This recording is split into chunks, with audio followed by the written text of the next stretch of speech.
Hello again, everybody. This is Fred Kranz from St. Ange coming to you today with another episode of Taking the Supply Chain Pulse.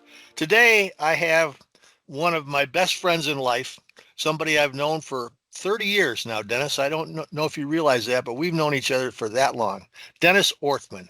Dennis's career started out in the basement of a hospital in Boston and ended up acting as an interim supply chain leader at another hospital, but before that, helping to build strategic marketplace initiative into the strong group and industry think tank that it is today. So, Dennis, we're happy to have you here. I'm going to read what someone wrote about you. It says, "When you start in the basement, there is nowhere to go but up. Join supply chain consultant Dennis Orthman and I as we navigate his career path from SPD manager in an urban trauma center through successful career moves that required great flexibility, constant knowledge, growth, and innovative actions." I didn't, we both started out in SPD. My Yep. first director position was directors of CPD, we called it, at Baptist in Miami. hmm And you talk about starting in the basement. I would have started in the basement too, but there are no basements in Miami, so you have to start on the first floor. That's otherwise, the SPD would have been in the basement. You So, got that. Dennis, thanks for joining us. Glad to see you. Why don't you tell us about your early career, how you got started, and what got you into healthcare in the first place? Sure. Fred, first of all, let me just say thanks to you and to St. Ange for having me here to share with the profession what little I know, perhaps. I'm a semi-retired long-term healthcare supply chain professional, and I thought there could be some value to others to learn about my 40 plus years in this business and the twists and turns that has taken, and uh, there's a lot of new people involved in our business today, and many may be experiencing ups and downs. And I think it's good for them to learn that perhaps their story is not so unique. It's been going on for quite some time. Um, I began my career at Boston City Hospital in the basement, in charge of central supply and stores. Uh, it's an inner city trauma center, an extremely busy emergency room with the typical urban issues of gunshot wounds and things like that. And we were constantly preparing for plane crashes and disasters and so forth as a trauma center. And it was just a very, very busy place. Our systems at that time were totally manual. Maybe folks today can't relate to it, but there were three-part forms, and we mailed things to suppliers. Um, Resources were scarce, staff was few, and certainly no technology. But I had an opportunity to work with some really great people who taught me how to properly conduct competitive public bidding, how to create purchase transactions that actually worked, how to maintain audit trails, and certainly how to work with internal customers, and how to manage a staff of people. Most importantly, though, I learned how hospitals ran. And this was back before health systems. This was at a hospital where the chief method of communication was chatting someone up in the line at the cafeteria. Um, Certainly had meetings and so forth, but there was a very informal communication structure. And we didn't have all the texting and Instagram and emails and so forth that there are today. I learned about the power structures that existed and how some non-clinical support departments work. There was really nothing strategic about doing this job, but I learned a lot. And then years later, opportunity arose to um, do more things in the business, and I jumped at those opportunities. I wanted to be more strategic. Um, I went to night school while I was at Boston City Hospital and got my MBA. You should have seen the looks on the faces of the night shift when I was coming back from night school, and I would stop in to see how things were at the department. No one ever done that before. Um, yeah, as a director of CS, I also became certified as a central sterilization tech, We had distribution responsibilities as well as processing responsibilities. And I learned about inventory management, operated a 7 day a week department with staff, and I learned about the OR and the other material intensive departments. And I was fortunate. I started to make a little bit of money, and uh, most importantly, I started my lifelong journey in supply chain by developing a great foundation. Yeah, Um, that's it. How old were you when you became the manager of SPD?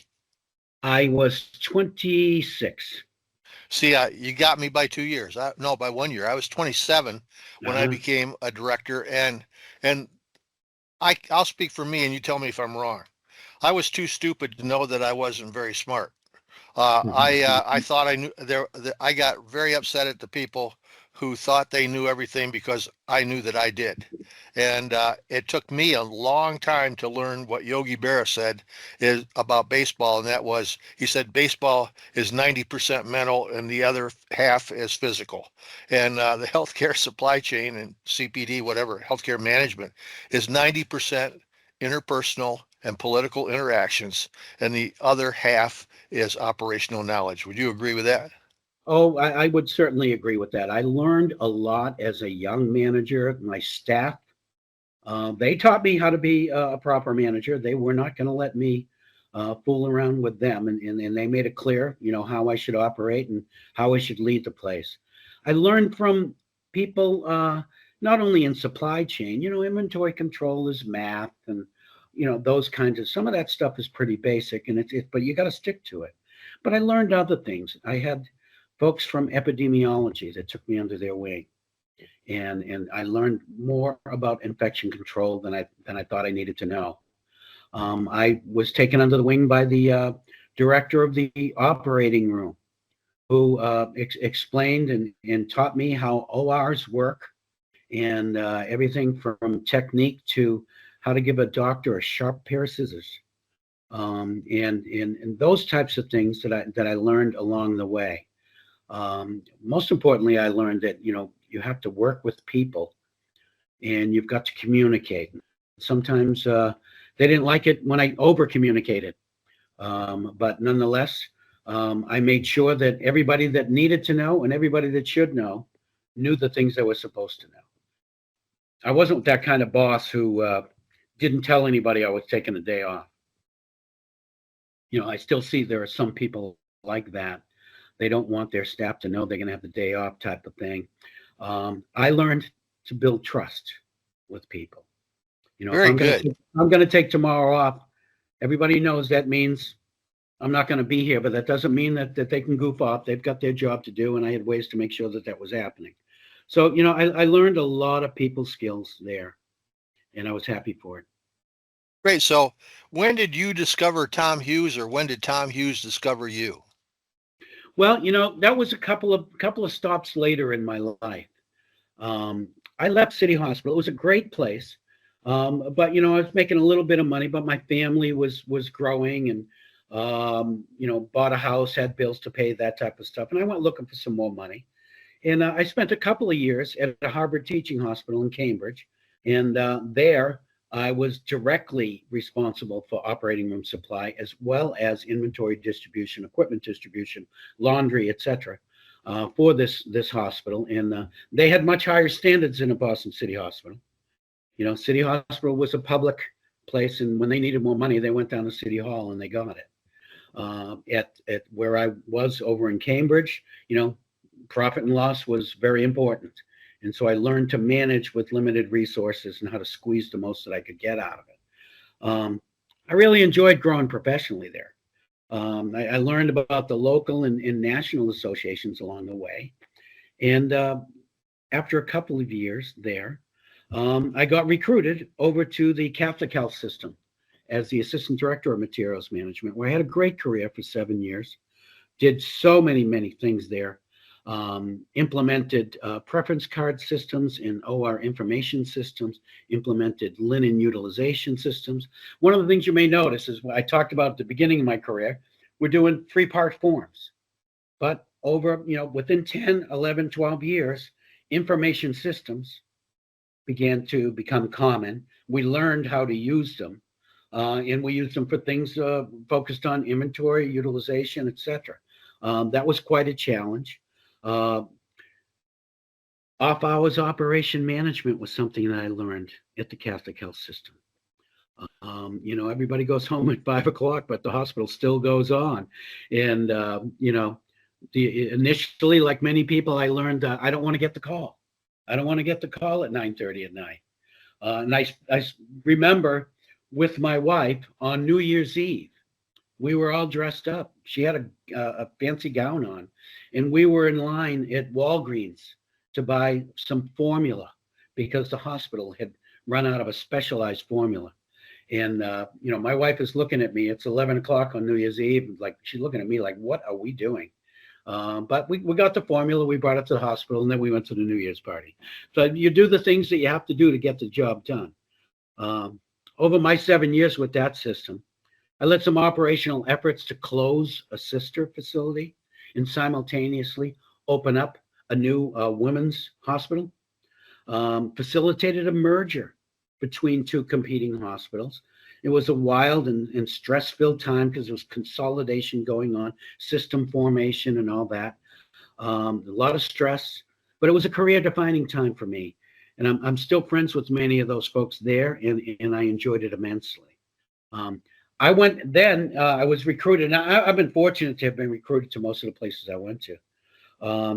A consulting company recruited me based on the work that I did on the building planning process that we went through for that women's hospital. And so I became an equipment planner. I was a fish out of water. I didn't know where I was. I didn't know what billable hours was. I didn't know how to bring value. I was used to being on the inside, and now I was an outsider coming in. So I was a bit lost, if you will.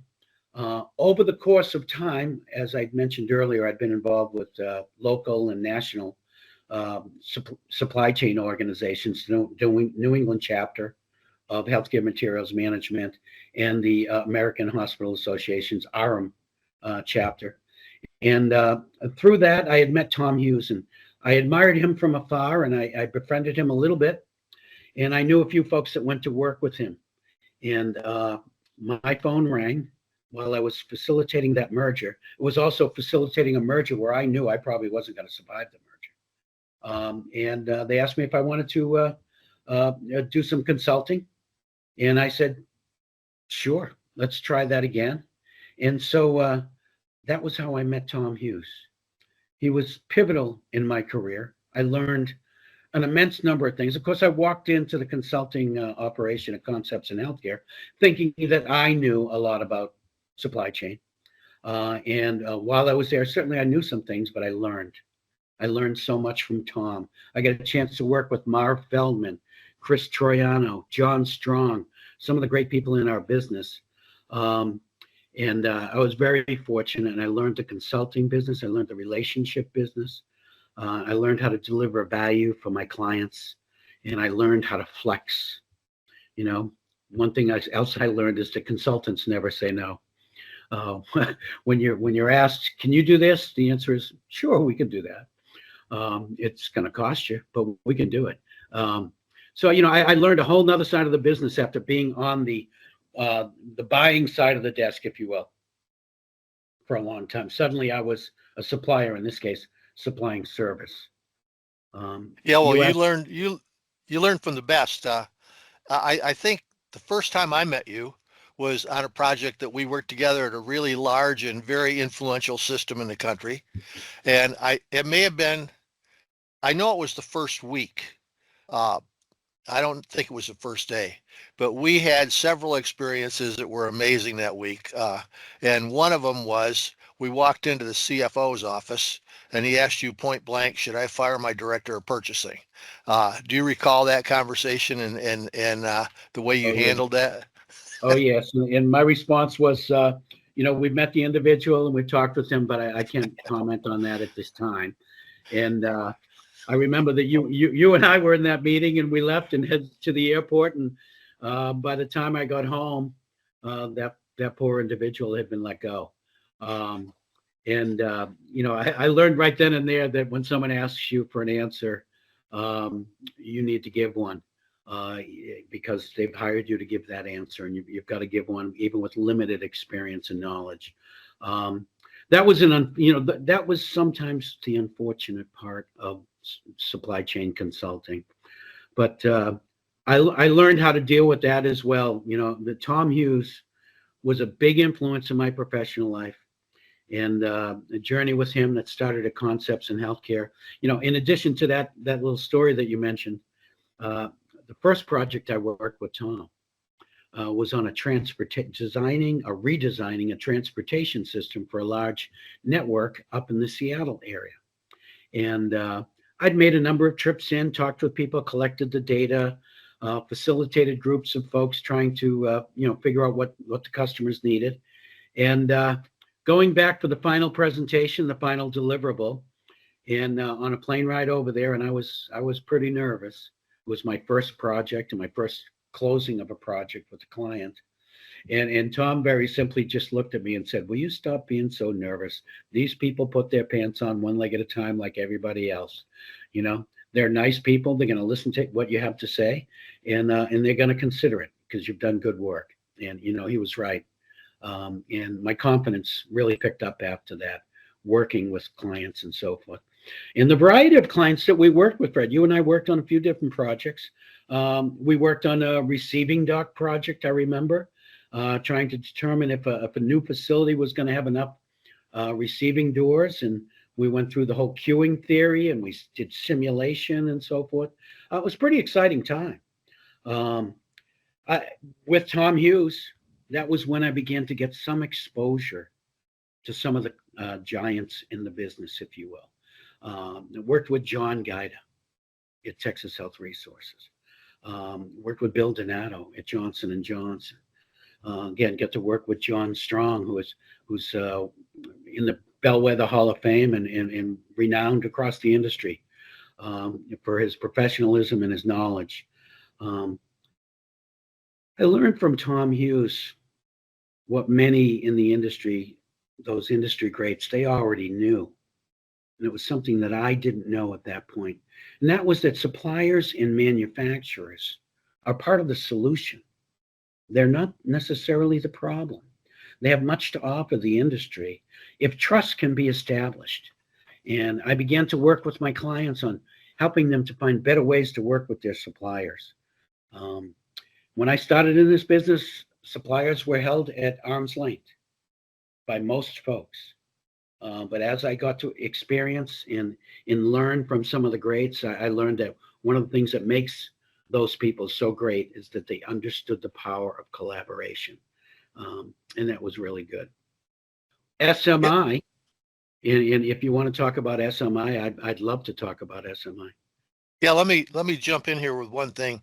You're talking about working with suppliers. The one thing that I realized after years was that as a supply chain leader, I never worked with a supplier supply chain. I always worked with a supplier sales force. I Right. never learned anything about. I never learned. I ran several supply chains and didn't know a damn thing about how supply chains were supposed to work. And I don't think I was unusual. I was able, you, you know, you can be a major league baseball manager without ever having played in the major leagues. And I think the same thing can be said for a supply chain leader. And so when we get to SMI, which was the brainchild of Tom, among others, the whole concept, as I understand it now, and you can clear me up if I'm wrong, was this was a collaboration to bring the suppliers and the I would call it the elite healthcare systems because that's really who's there together to work to form solutions that everyone in the industry could use. Is that fair? I think that's very fair to say. Um, I got a call from Tom Hughes after he and Carl Manley and John Guida had founded SMI. Completely unique in the business. Suppliers and providers were not working together really in any venues. There was a lot of antitrust concern about these types of things. And so we created, Tom and Carl and John created, and then I came in to help out. They created an organization that was not about sales. And that was interesting. We had to teach our supplier members to shut off their selling buttons, if you will, when they came into an SMI collaborative atmosphere. It's not about selling. It's about talking about industry problems. SMI was not yet 1 year old as an organization, was struggling because its members, all executives, vice president level and above, both on the supplier and the provider side, they were struggling to foster collaboration in this innovative model, and because they hadn't done it before. And Tom Hughes was the executive director, and he tasked me with organizing various committees that they had put together during that first year to try and address some industry challenges. The problem was that these were all executive folks, and they really didn't know how to work together. They weren't used to doing grunt work either. And so I came in and started to organize these folks. We focused first on, in every one of the teams, on let's make sure we understand what problem we're trying to solve. It's amazing. You can go into hospital or health system committee meetings. People are talking. And if you can get people to stop for a minute and ask them, what problem were we trying to solve? You may find in some cases everyone's trying to solve a different problem. You've got to have everyone agree on what is the problem, what problem are we trying to solve. Then you can move from there up to what solutions can we bring to help address that. Remember, suppliers have a different perspective than providers. Providers want the inventory to magically appear. And suppliers are managing a push system, and they can't predict the volumes and the demand levels, especially in our business where we still don't have demand signals in most places. One of the things that we pointed out at SMI in one of our projects was that if you stop into a local 7-Eleven store, when the register scans that pack of gum, the signal goes to not only the inventory module, to the distributor and to the manufacturer that says one was consumed. There, in that environment, the manufacturer understands the demand and is able to manufacture to meet that demand. We don't necessarily have that signal in healthcare. So distributors hold inventory, build it up large, and then try to supply in a push system versus retail, which is a pull system. Also with SMI, I'll never forget this great piece of advice I got from John Gaida. John's a good friend, one of the SMI founders, and John had been working with some teams during that first year when I was not part of SMI. And he learned something. And he said to me, never start one of these meetings with a blank piece of paper. You've got to give people something to react to. Otherwise, in this environment, people will talk and talk and talk, but they'll never get to the solution. So you've got to give them something concrete to start working on right away. Otherwise, it's blue sky discussions forever. I adopted that advice, and success followed, and I was very thankful to John about that. Yeah, well, blue sky guys are quite common. The one thing I failed to do here is we have a tendency to talk in abbreviations. For those who do not know, SMI stands for Strategic Marketplace Initiative. Yes, and actually, from their brand perspective, they just go by SMI now. Yep. I spent 14 years there, and I got a chance to work with really great people. The whole Bellwether Hall of Fame is filled with folks that were involved at SMI when I was there. After 14 years though, they were the happiest of my life, but time took its toll, and I was dealing with burnout, and I had family matters that required my attention. So when I slowly transitioned out of SMI, it was with a heavy heart, because I was leaving my best friend, Tom Hughes, my mentor, a man who taught me so much and someone I deeply admired. I spent about a year in retirement and took care of some personal matters, and then had the opportunity to go out and work with other folks to start a new company to assist emerging, innovative small manufacturers in entering the U.S. medical device business. Um, our industry is driven by innovation on the medical device side. It's not all conducted out of R&D research labs by large manufacturers.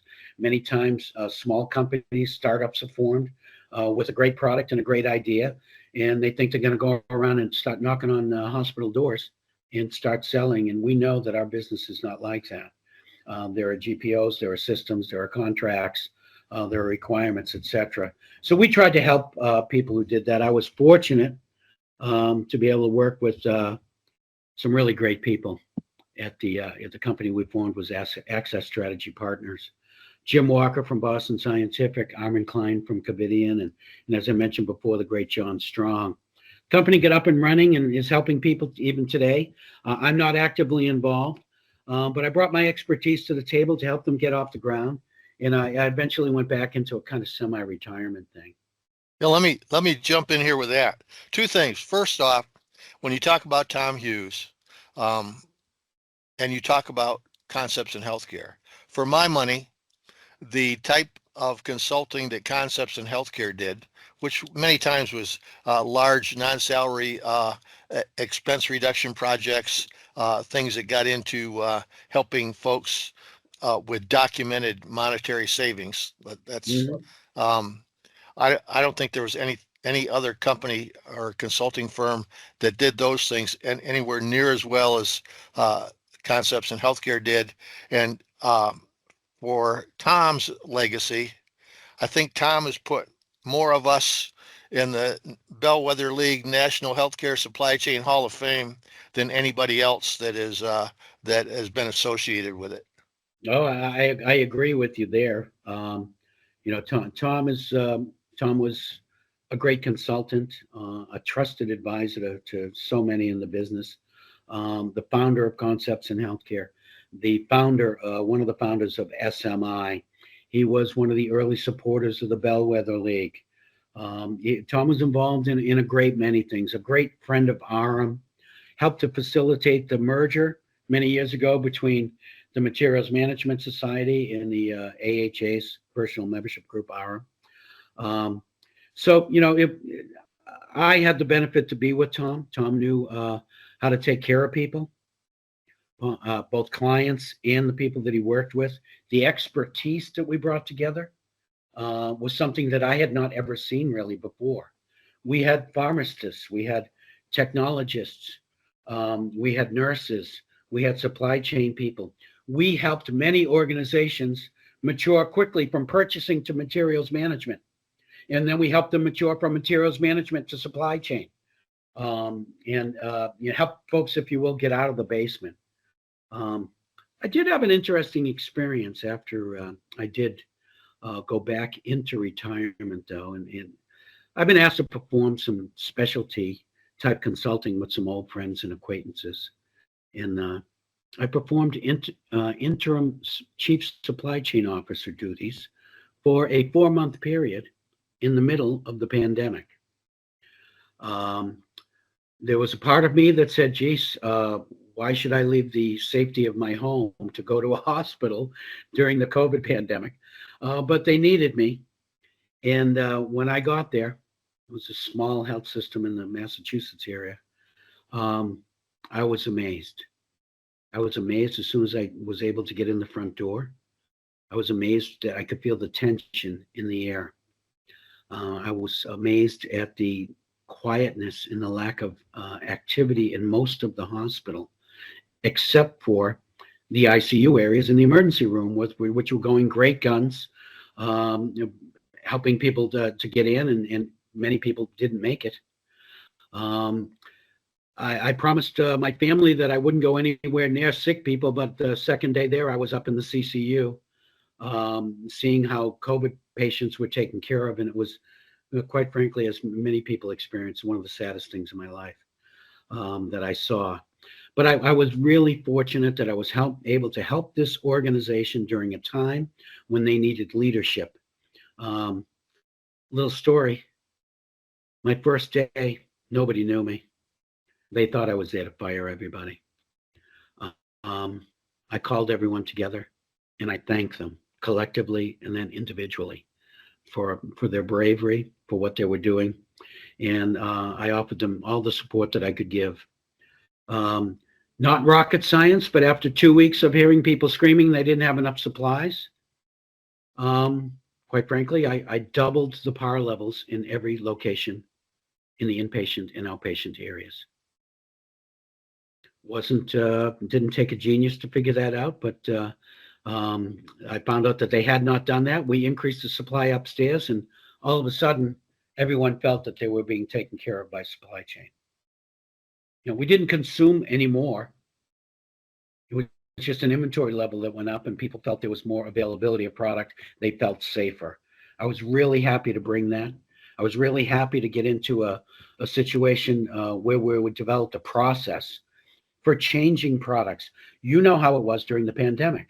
It was difficult to get gloves, masks, everything like that. Many times, the caregivers would go to the shelf, and all of a sudden there'd be a new product.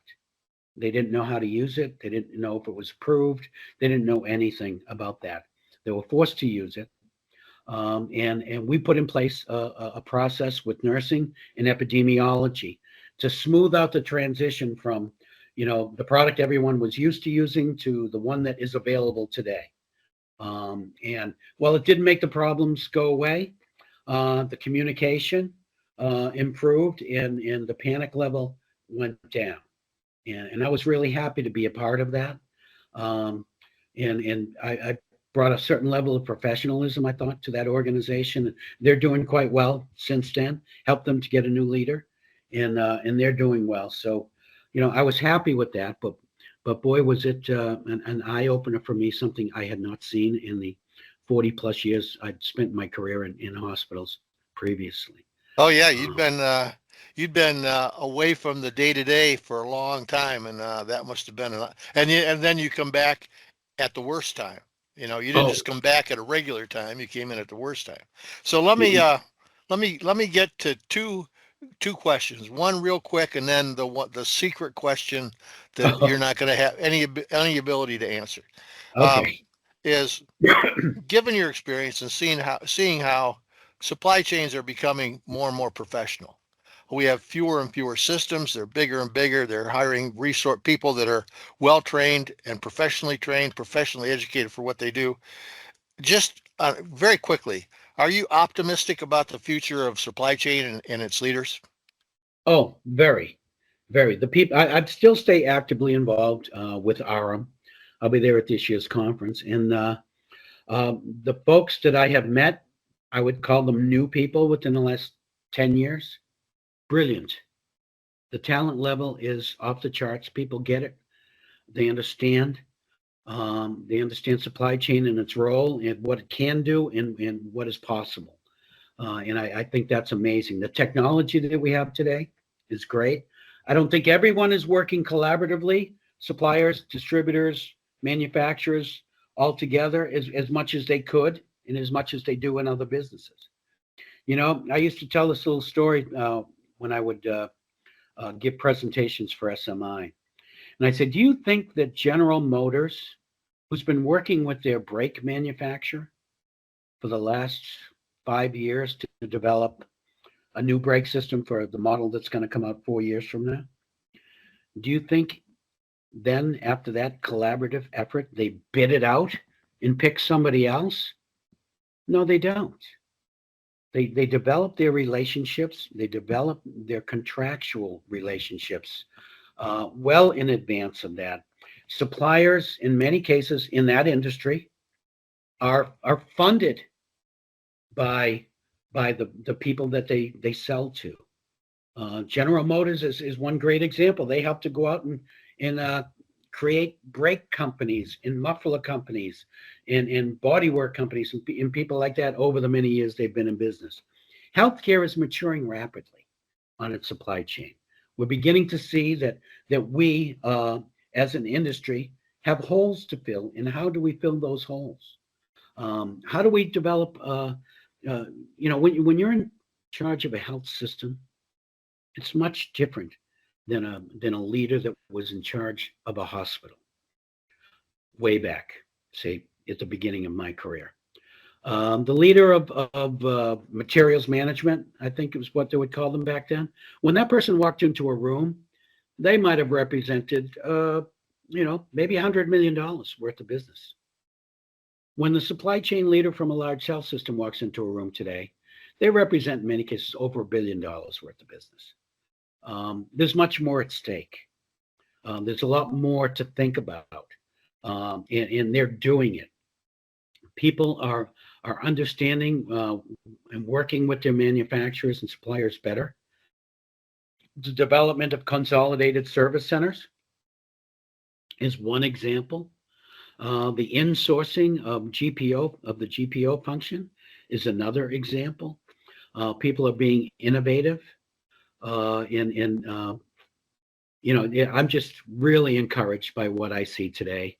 That old I think it was Brent Johnson from Intermountain that said the old knuckle dragging supply chain person in the basement has grown up a little bit, and Yep.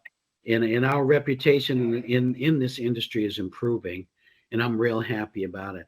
I'd like to pass on, but before you ask me this magic question that you have, I just wanted to pass on to those that are listening to this, today's supply chain professionals.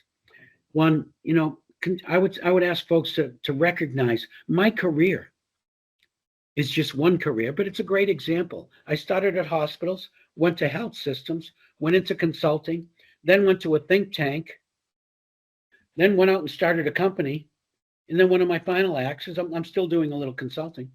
Was back hospital based again. My career path has taken twists and turns. Sometimes they didn't seem to make a lot of sense at that time. But I'm real happy about how my career has gone to this point. And I think that today's supply chain professionals, um, many of them may be saying, "Oh my goodness, the pressure is so high, the stakes are so high," and they may not be sure of where they are. But understand, my journey is not really much different than anybody else's. Um, I started in the basement and I ended up in an executive suite. I'm happy about it. I took the foundational knowledge that I absorbed early in my career and utilized it for the benefit of others, and I was really happy about that. And the other thing I want to pass on to folks is, continue to develop the relationships with your trading partners. Don't rely solely on texts and Instagram and emails to communicate with people. Don't be afraid to be face to face with people. Don't be afraid to have those difficult discussions that need to be had. Um, you know, Focus on improving care more than measuring transactional volume. Um, I've learned that by working together, great things can happen. And I encourage all of those that are out there to let their career follow the path that they want to take, and to continue to understand that although we're getting very technology driven, relationships do matter. That's true. And one thing I'd have to say is that even though we're getting more and more technically qualified, the world still owes a debt of gratitude to us knuckle draggers out there. Us knuckle draggers. Okay, Fred. So here's the question. For folks that don't know it, I'm a little bit taller than Dennis, and I have my Bill Russell mustache here, or beard now. But Dennis is I've always been a Wilt Chamberlain fan, therefore, and he's from Boston, of course, a Bill Russell fan, and we fought this for years. But I want to talk about a white basketball player from Indiana who had not succeeded really in college the way um, it was expected, had managed to take the players' team to the NCAA championship, was really hyped all over the place, and lost in the championship, and then turned pro. And when the player turned pro, had to face the rookie treatment. This person ain't great enough. This white player for Indiana just hasn't got it. not good enough to play with folks. And there was even racial stuff in there, basically, and had to come in and make his way through. Um, so my question is, what's your opinion of Caitlin Clark? Well, the example you mentioned, you kept on saying he. I knew you were talking about Larry Bird, but I do know that I read the sports page and I watch TV. There are some similarities between Caitlin Clark's first year as a pro, in her last years in college, in Larry Bird. What I can tell you is what I see of her, just like Larry Bird. Um, Good person, highly competitive, not going to get down into the mud with other people. Um, Caitlin Clark keeps her head held high, continues to play her game, and does not get involved in the back and forth that seems to take place today in social media. If Larry Bird had been around when they had social media, things might have been a little bit different. But of course, Bird was one of the greatest of all time, but not the greatest, because we all know Bill Russell was the greatest. We don't need to have that Bill Russell versus Wilt Chamberlain debate right now. But perhaps Caitlin Clark will be the greatest in the female basketball world over time. She certainly is a great role model to folks, and here we are back talking about role models again. Today's Yep. professionals, if you don't have one, find yourself a role model, find yourself a mentor. If you're already a seasoned veteran, then be a mentor to someone else. Yeah, that let me interrupt you right there. What you just said is very important, and we're almost at the end here, but I have I have been fortunate to have mentored a lot of folks, and I also know when I meet folks that need someone else as a mentor, not me, if you know what I mean. Mm-hmm. No, not pass them on. But Yeah. I talked to somebody just a few months ago that's very sort of flying high in our business, and asked this person to be a mentor to another person, and it was like I was bothering that person. My feeling is that's our responsibility. Our responsibility is to pass our knowledge on to others and to help others make their way. We didn't make it to the top on our own. Let's be clear here. We had help and we had support and we had mentors and we had people that cared for us every step of the way, someplace along the line. And I think mentorship is something that probably deserves an episode of this a podcast all by itself, and I appreciate that from you, Dennis. Dennis, thanks so much for being on the podcast. I Fred, really, thanks for really enjoyed having it. me, and thanks for having me, and thanks for St. Ange for doing this. It's a real help to the industry. It's been Well, great talking to you. yeah, great talking to you, Dennis. Have a good one. We'll talk to All you right, you later. too, and I'll Take talk care. again soon. Bye Bye. bye. Thanks again, everybody, for listening to our podcast, Taking the Supply Chain Pulse. Subscribe, follow, and give us your comments for topics or improvements. And if you know some people that you think we should be interviewing, please tell us about them too. I can be reached at fcrans, C-R-A-N-S, at StOnge, STONGE.com. We'd love to hear from you. Thanks again. See you next time.